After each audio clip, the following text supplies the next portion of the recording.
नमस्कार, जय हिंद, सत श्री अकाल। कैसे हैं आप लोग? आई होप कि आप सभी लोग बहुत अच्छे होंगे। दोस्तों, मैं आपके लिए लेकर आया हूं 15 मिनट का सेशन। अब आज से क्या करना है, आपको डेली इस 15 मिनट के सेशन को फॉलो करना है, क्योंकि मैं इस सेशन में आपको करवाने वाला हूं एमसीक्यू, ताकि आपकी तैयारी बेहतर हो सके और आपकी सफलता भी सुनिश्चित हो सके। यहाँ पर एक और बात मैं कहना चाहूंगा, यदि आप नए हैं तो चैनल को जरूर सब्सक्राइब कर लीजिएगा। यदि आप पुराने हैं तो एक बार दूसरों को भी शेयर कर दीजिएगा। आइए अब बात करते हैं, बिना किसी और बात की चर्चा करते हुए सीधा आते हैं आज के अपने पहले प्रश्न पर। दोस्तों, जैसा कि बात करते हैं, आज का हमारा पहला प्रश्न ये है कि कानून के समान संरक्षण वाक्य कहां से लिया गया है।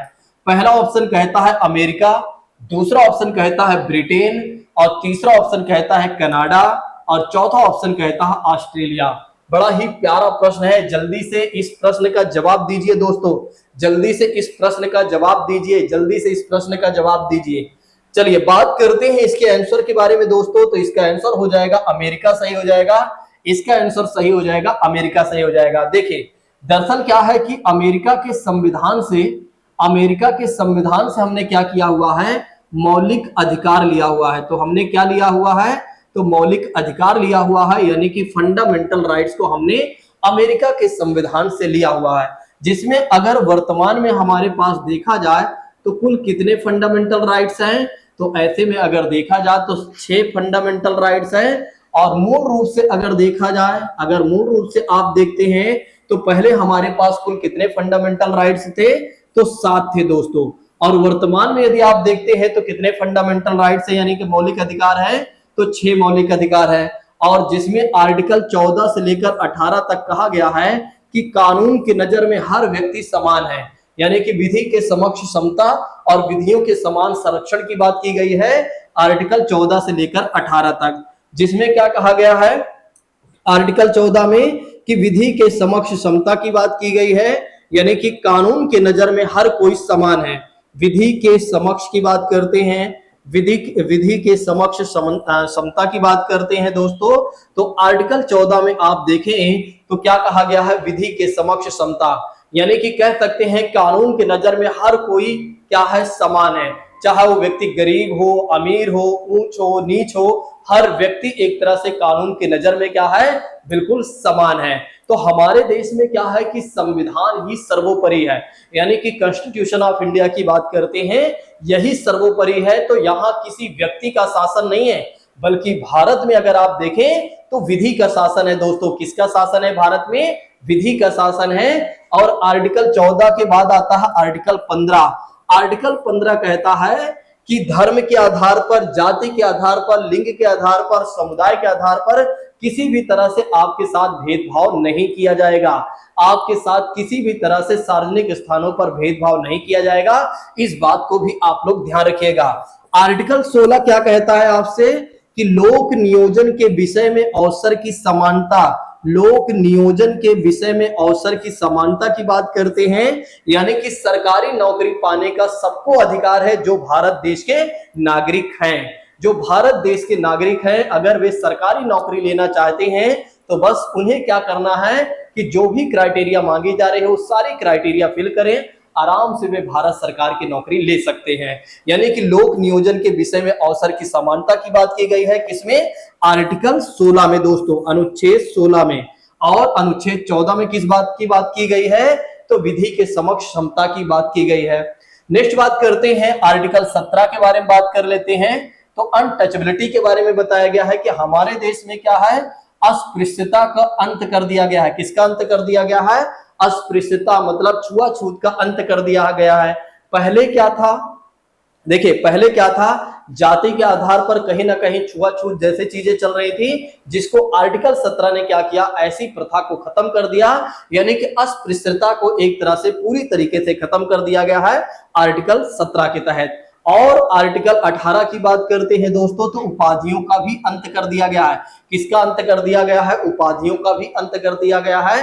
अब किसी भी तरह से कोई भी व्यक्ति एक तरह से कोई भी उपाधि नहीं ले सकता है। जैसे राजा महाधिराज की बात करते हैं, ऐसे कोई उपाधि नहीं ले सकता है।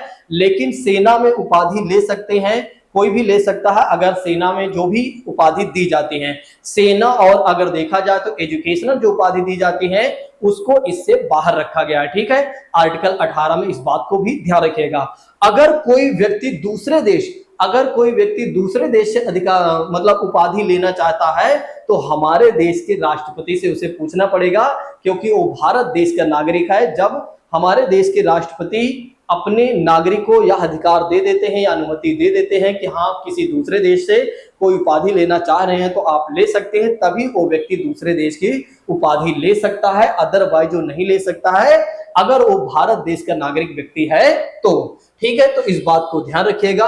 आर्टिकल 17 को भी ध्यान रखिएगा, जिसमें अस्पृश्यता का अंत कर दिया गया है, यानी कि छुआछूत का अंत कर दिया गया है। आइए अब इसी के साथ बात करते हैं अगले प्रश्न के बारे में। तो अगला प्रश्न हमसे ये कह रहा है कि भारतीय संविधान में राज्य के नीति निदेशक सिद्धांतों की संकल्पना कहां से लिया गया है, यानी कि अंगीकार की गई है या किया गया है। पहला ऑप्शन कहता है जापान और कोरिया, दूसरा ऑप्शन कहता है आयरलैंड, और तीसरा ऑप्शन कहता है यूएसएसआर, और चौथा ऑप्शन कहता है यूएसए और यूके। बड़ा ही प्यारा प्रश्न है, जल्दी से जवाब दीजिए, आपका टाइम खत्म हो रहा है, फटाफट आंसर करते चलिए। आइए अब बात करते हैं इसके आंसर के बारे में दोस्तों। तो इसका आंसर हो जाएगा आयरलैंड। तो ऐसे में अगर देखा जाए तो राज्य के नीति निर्देशक सिद्धांत की बात करते हैं, जिसमें सरकार के कर्तव्यों के बारे में बताया गया है संविधान के भाग 4 में। संविधान के भाग 4 में 36 से लेकर 51 तक की बात करते हैं तो राज्य के नीति निर्देशक तत्व की बात की गई है, जिसमें कहा गया है कि सरकार के कुछ कर्तव्य हैं, जैसे कि बात करते हैं डेवलपमेंट वगैरह करने का कुछ सरकार के कर्तव्य हैं, पर्यावरण को बढ़ावा देने संरक्षण करना भी सरकार के कर्तव्य है, सरकार को ऐसा करना चाहिए। देखिए ये बातें जरूर ध्यान रखिएगा, यह गैर न्यायोचित है। यह क्या है? गैर न्यायोचित है। गैर न्यायोचित का मतलब ये हो जाता है दोस्तों कि इसे आप सुप्रीम कोर्ट में जाकर लागू नहीं करवा सकते हैं। सुप्रीम कोर्ट में इसे जाकर आप लागू नहीं करवा सकते हैं कि सरकार ऐसा नहीं कर रही है। अगर आप सरकार नहीं कर रही है तो आपको मौका मिलता है चुनाव में, आप क्या कर सकते हैं? सरकार को बदल सकते हैं। लेकिन आप सुप्रीम कोर्ट हाई कोर्ट में नहीं जा सकते हैं कि सरकार अपनी बातों से मुकर रही है दोस्तों। ठीक है, तो आर्टिकल अगर देखा जाए 36 से लेकर 51 तक की बात की गई है राज्य के नीति निर्देशक सिद्धांत में, और संविधान के भाग 4 में इसके बारे में बताया गया है। और आयरलैंड से हमने क्या लिया हुआ है? तो राज्य की नीति निर्देशक सिद्धांत को हमने लिया हुआ है। यहाँ पर एक आर्टिकल याद रखिएगा जो कि हमारे एग्जाम में बहुत ज्यादा पूछा जाता है, वो आर्टिकल है आर्टिकल 40, जिसमें कहा गया है ग्राम पंचायतों का गठन। ग्राम पंचायतों के बारे में बात करते हैं तो ग्राम पंचायतों के गठन के बारे में दोस्तों बताया गया है, इस बात को भी आप लोग ध्यान रखिएगा। चलिए अब आइए बात करते हैं इसी के साथ अगले प्रश्न के बारे में कि अगला प्रश्न हमसे क्या कह रहा है। अगला प्रश्न हमसे कह रहा है कि राष्ट्रपति द्वारा राज्यसभा के सदस्यों के नामांकन का नियम किस देश के संविधान से लिया है? ठीक है, तो जल्दी से इसका आंसर बताइए। पहला ऑप्शन कहता है फ्रांस, दूसरा ऑप्शन कहता है संयुक्त राज्य अमेरिका, और तीसरा ऑप्शन कहता है आयरलैंड, और चौथा ऑप्शन कहता है दक्षिण अफ्रीका। जल्दी से दोस्तों इस प्रश्न का जवाब दीजिए, जल्दी से इस प्रश्न का जवाब दीजिए। ठीक है, आप देखेंगे कि बहुत जल्दी ही आज आपका टाइम खत्म हो गया। ठीक है, लेकिन हाँ 2-3 प्रश्न में ही मैं ज्यादा आपको क्वेश्चन करवा दे रहा हूं। चलिए बात करते हैं इसके आंसर के बारे में दोस्तों। तो इसका आंसर हो जाएगा आयरलैंड, इस बात को ध्यान रखिएगा। अब राज्यसभा के बारे में थोड़ा सा जल्दी से जानकारी हासिल कर लेते हैं। देखिए राज्यसभा के बारे में बात करते हैं तो यह जो सदन है स्थायी सदन है, इस बात को आप लोग जरूर ध्यान रखिएगा, जो कि सतत चलने वाला सदन है। दूसरी बात करते हैं राज्यसभा के बारे में बात करते हैं तो इसे उच्च सदन कहा गया है, इसे उच्च सदन कहा गया। अगर किसी व्यक्ति को राज्यसभा का सदस्य बनना है तो उसके पास क्या योग्यता होना चाहिए? व्यक्ति भारत का नागरिक होना चाहिए, जो कि आप जानते हैं, और 30 वर्ष आयु पूरा कर लिया हो, ये भी आप जानते हैं। इनका चुनाव कैसे होता है? तो अप्रत्यक्ष होता है, यानी कि इनडायरेक्ट होता है दोस्तों। फिर उसके बाद राज्यसभा के बारे में बात करते हैं तो राज्यसभा का कार्यकाल कितना होता है? 6 वर्ष होता है, और इसमें 1/3 सदस्य जो होते हैं हर 2 वर्ष में क्या होते हैं? सेवानिवृत्त होते रहते हैं।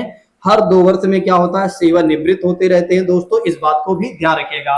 राज्यसभा में अगर देखा जाए तो अधिकतम 250 सदस्य हो सकते हैं। राज्यसभा में यदि आप देखें तो अभी कितने सदस्य हैं, 245 सदस्य हैं, जिसमें से 12 सदस्यों को राष्ट्रपति सीधे मनोनीत करते हैं। ठीक है, साहित्य, विज्ञान, कला और समाज सेवा के क्षेत्र में दोस्तों। चलिए अब ये बात करते हैं इसी के साथ अगले प्रश्न के बारे में। आप देख रहे हैं कि टाइम लगातार चल रहा है, इसलिए मैं जल्दी जल्दी आपको बता रहा हूं। ठीक है, चलिए नेक्स्ट बात करते हैं, सर्वोच्च न्यायालय की व्यवस्था भारतीय संविधान में किस देश से लिया गया है। मतलब सुप्रीम कोर्ट की व्यवस्था की बात करते हैं तो भारत के संविधान में किस देश से लिया गया है। पहला ऑप्शन कहता है ब्रिटेन, दूसरा ऑप्शन कहता है दक्षिण अफ्रीका और तीसरा ऑप्शन कहता है जापान, चौथा ऑप्शन कहता है यूएसए। जल्दी से इस प्रश्न का जवाब दीजिए, जल्दी से इस प्रश्न का जवाब दीजिए। बहुत सारे छात्र क्या सोच रहे हैं, क्या दूं इसका आंसर। ठीक है, हमें तो पता ही है, लेकिन आपको पता भले है फिर भी आप दीजिए। जिनको नहीं पता वे लोग भी एक बार ट्राई कर लें। चलिए बात करते हैं इसके आंसर के बारे में। तो इसका आंसर हो जाएगा दोस्तों यूएसए की बात करते हैं, यानी कि यूनाइटेड स्टेट ऑफ अमेरिका। देखिए अगर सर्वोच्च न्यायालय की स्वतंत्रता की बात करते हैं, सुप्रीम कोर्ट के फ्रीडम की बात करते हैं, तो उसको हमने कहां से लिया हुआ है, तो अमेरिका के संविधान से लिया हुआ है। दूसरी बात करते हैं, अमेरिका के संविधान से ही हमने उपराष्ट्रपति का भी पद लिया हुआ है। अमेरिका के संविधान से अगर देखा जाए तो उपराष्ट्रपति का भी पद हमने लिया हुआ है। और तीसरी बात आप लोग ध्यान रखिएगा कि फंडामेंटल राइट्स की बात करते हैं, जो कि हमने आपको पहले ही बताया हुआ है। तो मौलिक अधिकार की बात करते हैं दोस्तों, तो मौलिक अधिकार को भी हमने कहां से लिया हुआ है, तो आप जानते ही हैं कि अमेरिका के संविधान से लिया है हमने। अब देखिए यहां पर एक और बात मैं आपको बता देता हूं, अमेरिका का जो संविधान है ना, विश्व का पहला लिखित संविधान है, विश्व का पहला लिखित संविधान है। सबसे पहले उदाहरण प्रस्तुत करता है लिखित संविधान के तौर पर। दूसरी बात करते हैं, विश्व का सबसे छोटे संविधान की बात करते हैं, तो विश्व का सबसे छोटा संविधान भी है किसका, अमेरिका का ही संविधान है दोस्तों। इस बात को जरूर ध्यान रखिएगा, भूलिएगा नहीं। चलिए अब आइए बात करते हैं इसी के साथ अगले प्रश्न के बारे में। तो अगला प्रश्न कह रहा है संघात्मक शासन व्यवस्था। ठीक है, तो वो हमने शर्त हम किस देश से अपनाया हुआ है। पहला ऑप्शन कहता है कनाडा, दूसरा ऑप्शन कहता है नाइजीरिया और तीसरी बात करते हैं अमेरिका और चौथी बात करते हैं दोस्तों रसिया। जल्दी से इस प्रश्न का जवाब दीजिए, जल्दी से दोस्तों इस प्रश्न का जवाब दीजिए। तो ऐसे में अगर देखा जाए तो इसका आंसर हो जाएगा कनाडा हो जाएगा। तो संघात्मक शासन व्यवस्था की बात करते हैं तो हमने कहां से लिया है, कनाडा से लिया है। अर्थात कहने का मतलब ये है कि केंद्र सरकार का सशक्त होना, केंद्र सरकार का सशक्त होना, यानी कि सबसे ज्यादा पावरफुल देखा जाए तो केंद्र सरकार है। जिस तरह से अमेरिका में केंद्र सरकार सशक्त है, वैसे ही अगर आप देखें तो कहीं ना कहीं भारत में भी केंद्र सरकार क्या है, सशक्त है दोस्तों। इस बात को तो आप लोग जरूर ध्यान रखिएगा। तो संघात्मक शासन व्यवस्था की बात करते हैं तो इसको हमने कहां से लिया हुआ है, कनाडा से लिया हुआ है। चलिए अब आइए बात करते हैं इसी के साथ अगले प्रश्न के बारे में। भारत के संविधान की प्रस्तावना में, भारत की संविधान की प्रस्तावना में प्रतिस्थापित या प्रतिस्थापित कह दीजिए, ठीक है, प्रतिष्ठापित स्वतंत्रता, समता और भाईचारे के आदर्शों की प्रेरणा हमने किस देश के संविधान से लिया हुआ है। संयुक्त राष्ट्र घोषणा पत्र से, फ्रांस की क्रांति से, रूस की क्रांति से और अमेरिकी स्वतंत्रता संग्राम से। जल्दी से दोस्तों इस प्रश्न का जवाब दीजिए। देखते हैं हमारे कितने ऐसे मित्र हैं जो इस प्रश्न का जवाब दे पाते हैं। अच्छा, बहुत कम छात्र इस प्रश्न का जवाब दे पाएंगे क्योंकि उन लोगों ने पढ़ा ही नहीं होगा। बहुत जल्द मैं कॉन्स्टिट्यूशन ऑफ इंडिया भी पढ़ाने वाला हूं, जैसे पॉलिटी में आपको पढ़ा रहा हूं दोस्तों। तो इसका जो आंसर हो जाएगा फ्रांस की क्रांति। फ्रांस की क्रांति से अगर देखें आप तो हमने क्या लिया हुआ है, प्रस्तावना में स्वतंत्रता, समानता और भाईचारे के आदर्शों को हमने लिया हुआ। देखिए प्रस्तावना के बारे में बात करते हैं तो इसे संविधान का परिचय पत्र भी कहा गया है। इसे संविधान का क्या कहा गया है दोस्तों, परिचय पत्र कहा गया है। ठीक है, इस बात को ध्यान रखिएगा। ये बातें आप जरूर ध्यान रखिएगा। संविधान के प्रस्तावना में अभी कितनी बार संशोधन किया जा चुका है, ये वाला क्वेश्चन पूछा जा चुका है कि संविधान के प्रस्तावना में अभी कितनी बार संशोधन किया जा चुका है। तो एक बार, कितनी बार, और वो कौन सा संविधान संशोधन था दोस्तों, तो 42वां संविधान संशोधन था। कौन सा था, 42वां संविधान संशोधन अधिनियम 1976 वाला था। एक पहला संविधान संशोधन था जिसमें क्या किया गया था, संविधान के प्रस्तावना में 3 नया शब्द जोड़ा गया। एक तो पहली बात करते हैं समाजवादी, पहली बात करते हैं दोस्तों समाजवादी यानी सोशलिस्ट। दूसरी बात करते हैं तो पंथ निरपेक्ष, की बात करते हैं जहां सेकुलर की बात की गई है। और तीसरी बात करते हैं दोस्तों अखंडता की बात करते हैं। तो अखंडता की बात करते हैं तो कहीं ना कहीं अगर आप देखें तो संविधान की प्रस्तावना में केवल एक बार संशोधन किया गया है और वो है 42वां संविधान संशोधन अधिनियम। अरे यहाँ पर थोड़ा सा गलत हो गया था दोस्तों, एक मिनट, 1976 मुझे लिखना था, 1976। चलो बहुत अच्छा ध्यान हो आ गया। तो 1976 42वां संविधान संशोधन अधिनियम 1976 की बात करते हैं। तो इस संविधान संशोधन में प्रस्तावना में 3 नए शब्द जोड़े गए थे। SPA याद रखिएगा, S for Samajwadi, P for पंथ निरपेक्ष, और फिर उसके बाद बात करते हैं अखंडता। देखिए टाइम ओवर हो चुका है, लेकिन फिर भी कुछ बातें मैं बता देता हूं जल्दी से संविधान की प्रस्तावना से। दरअसल अगर आप देखें तो संविधान की प्रस्तावना में क्या किया जाता है, एक मामला लाया जाता है 1960 में, 1960 में, और वो मामला होता है बेरूबाड़ी मामला। कौन सा मामला होता है, तो बेरूबाड़ी मामला। और इस मामले में क्या किया जाता है कि सुप्रीम कोर्ट से पूछा जाता है कि आप हमें ये बता दीजिए संविधान के जानकार, सुप्रीम कोर्ट से पूछा जाता है कि हे संविधान के जानकार आप हमें ये बता दीजिए कि जो प्रस्तावना है क्या उस संविधान का पार्ट है या नहीं। तो सुप्रीम कोर्ट क्या कहती है, हे प्रभु आप जो हमसे प्रश्न कर रहे हैं ऐसे प्रश्न के हमारे पास जानकारी नहीं है, यानी कि जो प्रस्तावना है वो संविधान का पार्ट नहीं है। ठीक है, सुप्रीम कोर्ट ने मना कर दिया साफ साफ। किस मामले में, तो बेरूबाड़ी मामला 1960 में। 1960 में क्या होता है, बेरूबाड़ी मामले में सुप्रीम कोर्ट ने मना कर दिया कि देखो जो प्रस्तावना है वो संविधान का पार्ट नहीं है।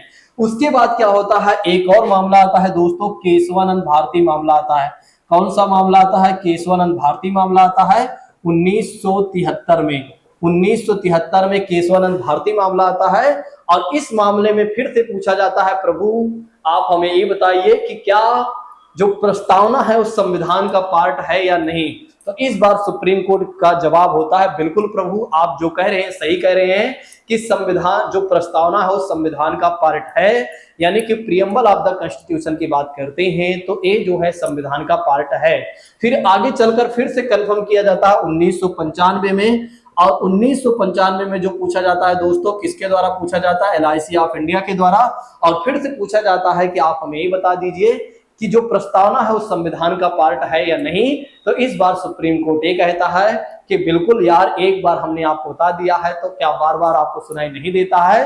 तो तभी से क्या कहा जाता है कि जो प्रस्तावना है प्रियम्बल ऑफ द कॉन्स्टिट्यूशन जो है वो कहीं ना कहीं संविधान का पार्ट है और बिल्कुल एक तरह से अभिन्न अंग भी माना जा सकता है। तो दोस्तों आज के 15 मिनट सेशन में आपने देखा कि केवल 15 मिनट में केवल और केवल 4-5 क्वेश्चन ही नहीं बल्कि इसके साथ साथ मैंने 10 से 12 क्वेश्चन भी आपके साथ डिस्कस किया। अगर आप लोगों को यह सेशन अच्छा लगा हो तो जाते जाते कमेंट करके जाइएगा। अगर आप लोगों का सपोर्ट बना रहा तो निश्चित तौर पर यह सेशन कभी बंद नहीं होगा, हमेशा ही चलता रहेगा। Thank you so much. जय हिंद दोस्तों, take care all of you.